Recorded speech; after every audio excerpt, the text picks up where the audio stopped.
Hey, my name is Steve Hopkinson with Right at Home Real Estate. I want to talk to you about some of the biggest mistakes that sellers can make when getting their home on the market and getting it sold. So three of the biggest mistakes can be found in how we prepare the home and making sure that your home is actually prepared for the market, in selecting the wrong price for your home, and then the proper promotion for the home.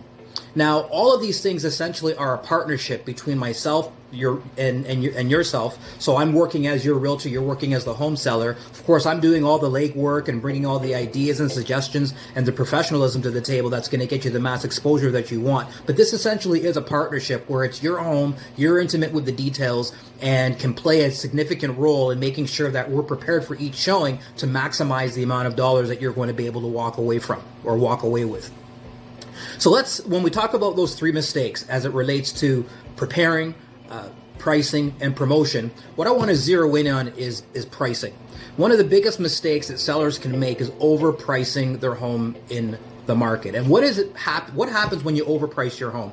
So you overprice your home, less people come to take a look at it because it's not comparing to all of the other prices that people are seeing with comparable homes. Some of the subtle and key differences that you may have made in your home may not be the things that are going to stand out particularly in that market. So the risk that we run is sometimes over improving our homes for the particular neighborhood that we live in, doing all of that work, putting all of our labor in, and then trying to justify a higher price for that work that has been done.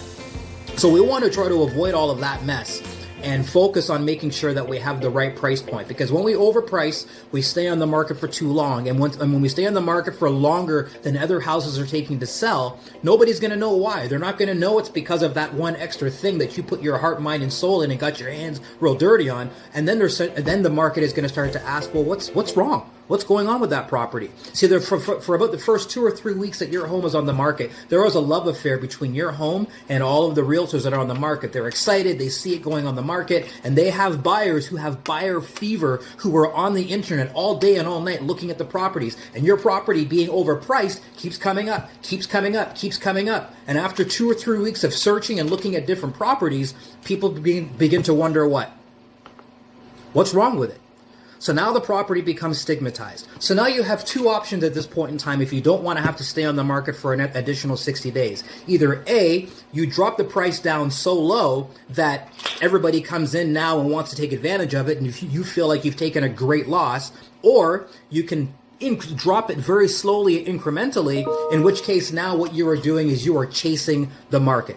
And you have people who think the home is worth what we originally should have listed it for, but we're trying to drop it and negotiate with the market. And the longer it stays on, the more we're chasing the market, the more people are wondering what's wrong with it. And then finally, after all these showings and all these rebookings, you either come across an expiry or you wind up having to drop the price below what you would have had to in the first place just so that you can get on with your life. And so what we want to do is make sure that we're avoiding one of these seller mistakes that can cost you time, cost you money, and cost you energy. If you want to find out more about this process and how we can avoid this mistake along with other seller mistakes, please reach out to me, steve@stevehopkinson.com, or you can call me 647-569-5297.